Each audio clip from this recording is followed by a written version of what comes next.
మన బాడీలో అనేకమైన మైక్రోబ్స్ ఉంటాయన్నమాట.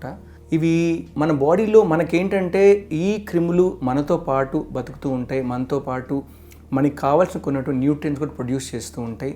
మన గట్ ఇమ్యూనిటీని మెయింటైన్ చేస్తాయి. గట్ ఇమ్యూనిటీ అంటే మన స్మాల్ ఇంటెస్టైన్లో అన్నీ క్రెప్ట్స్తో పాటు అన్నీ ఉంటే చాలా వైడ్ ఏరియా సర్ఫేస్ ఉంటుంది. దాన్ని అంతా కూడా మనం ప్రొటెక్ట్ చేస్తూ ఉంటుంది అనవసరమైన క్రిముల నుంచి.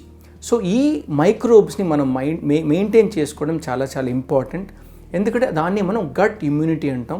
సో ఈ గట్ మైక్రోబ్స్ తగ్గడం వల్ల అనేకమైన హెల్త్ కండిషన్స్, చాలా కొత్త అంటే ఆటో ఇమ్యూన్ డిసీజెస్ కానీ, మనకు మెడిసిన్స్లో ట్రీట్మెంట్ లేని కండిషన్స్ కానీ ఈ గట్ మైక్రోబయోటా తగ్గిపోవటం వల్ల కానీ, డిస్టర్బ్ అవటం వల్ల కానీ వస్తున్నాయని చాలా చాలా స్టడీస్ చెప్తున్నాయి.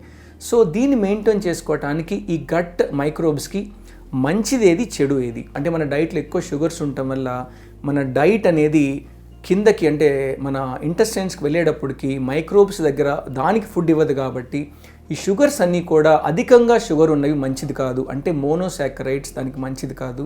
కాంప్లెక్స్ మోనోసాకరైడ్ అంటే కాంప్లెక్స్ కార్బోహైడ్రేట్స్ అవన్నీ కూడా ఈ మైక్రోబ్స్కి మంచిది. ఎందుకంటే ఏదైతే మన బాడీ డైజెస్ట్ చేసుకోలేదో ఆహారం అంతా కిందకి వెళ్ళిపోతుంది. కాబట్టి దాన్ని డైజెస్ట్ చేసుకోవటము, దాన్ని అంటే బేస్గా పెట్టుకొని మంచి క్రిములు పెరగటానికి మన బాడీ సహకరిస్తూ ఉంటుంది.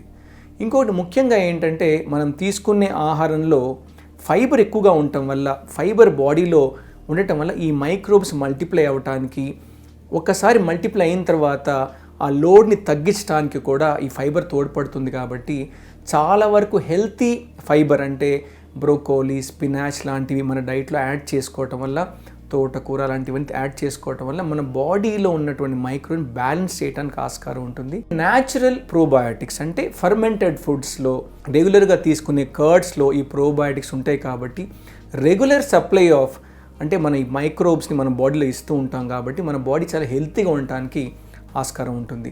మనకు అన్ఫార్చునేట్గా అంటే చాలా రకమైన మీట్ మనం ఎక్కువ తీసుకుంటున్నాం. ఆ మీట్లో ఆ అనిమల్స్లో డిజీజెస్ రాకుండా యాంటీబయాటిక్స్ వాడుతూ ఉంటారు. కాబట్టి ఆ క్రిముల్లో కూడా మీట్లో కూడా యాంటీబయాటిక్ వాడిన మీట్ తీసుకున్నప్పుడు మనకేంటంటే మన ఇమ్యూనిటీ ఆటోమేటిక్ తగ్గిపోతూ ఉంటుంది. అందుకని మీట్ తీసుకునే వాళ్ళల్లో అంటే వాళ్ళ బాడీ అండ్ వెజిటేరియన్స్ కంపేర్ చేస్తే వెజిటేరియన్స్ వాళ్ళ ఇంటెస్టైన్స్లో మంచి ఆర్గానిజమ్స్ ఎక్కువ ఉండే ఛాన్స్ ఉంటుంది. అదేవిధంగా నాన్ వెజిటేరియన్ తీసుకున్నప్పుడు ఒకవేళ మనం తీసుకునే మీట్లో యాంటీబయాటిక్స్ వాడి పెంచిన అంటే ఆ స్టాక్లో అంటే అది అనిమల్స్ అవ్వచ్చు, లేకపోతే గోడ్ కానీ కోడి కానీ ఇలాంటి మనం మీట్ తీసుకున్నప్పుడు ఆటోమేటిక్గా మన ఇమ్యూనిటీ తగ్గిపోయే ఆస్కారం ఉంది. అందుకని మీట్ ఈటర్స్లో మన బాడీలో ఇంటెస్టైనల్ క్రిములు చాలా అంటే అబ్నార్మల్గా ఉండటం కానీ తగ్గిపోవడం కానీ ఛాన్స్ ఉంటుంది. వాళ్ళు ఎక్కువ ప్రోబయాటిక్స్ రెగ్యులర్గా తీసుకోవడం చాలా చాలా ఇంపార్టెంట్, చాలా మంచిది కూడా. సో ఈ విధంగా గట్ ఇంటెస్టైనల్ ఫ్లోరా మన మదర్ దగ్గర మనం పుట్టిన అప్పటి నుంచి రకరకాలైన ఫ్లోరా డెవలప్ అవుతూ ఉంటాయి.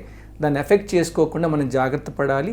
మన బాడీలో స్ట్రెస్ రిలేటెడ్గా కూడా కొన్నిసార్లు ఈ స్ట్రెస్ రిలేటెడ్ ఫ్యాక్టర్స్ వల్ల మన బాడీలో కూడా ఈ క్రిములు తగ్గిపోవడానికి ఆస్కారం ఉంటాయి. అందుకని మంచి నిద్ర, మంచి ఆహారము, మంచి వ్యాయామము, ఎందుకంటే వ్యాయామం చేసినప్పుడు బౌల్ మూమెంట్స్ బాగుంటాయి. కాబట్టి ఎక్కువైన క్రిములు బయటకు వెళ్ళిపోతుంటే మంచి క్రిములు మాత్రం ఉండిపోతాయి. కాబట్టి సో మన ఇంటెస్టైన్ హెల్తీగా ఉండడానికి చాలా ఆస్కారం ఉంటుంది. సో అండ్ యాంటీబయాటిక్ మినిమల్గా వాడకుండా ఉంటే చాలా మంచిది.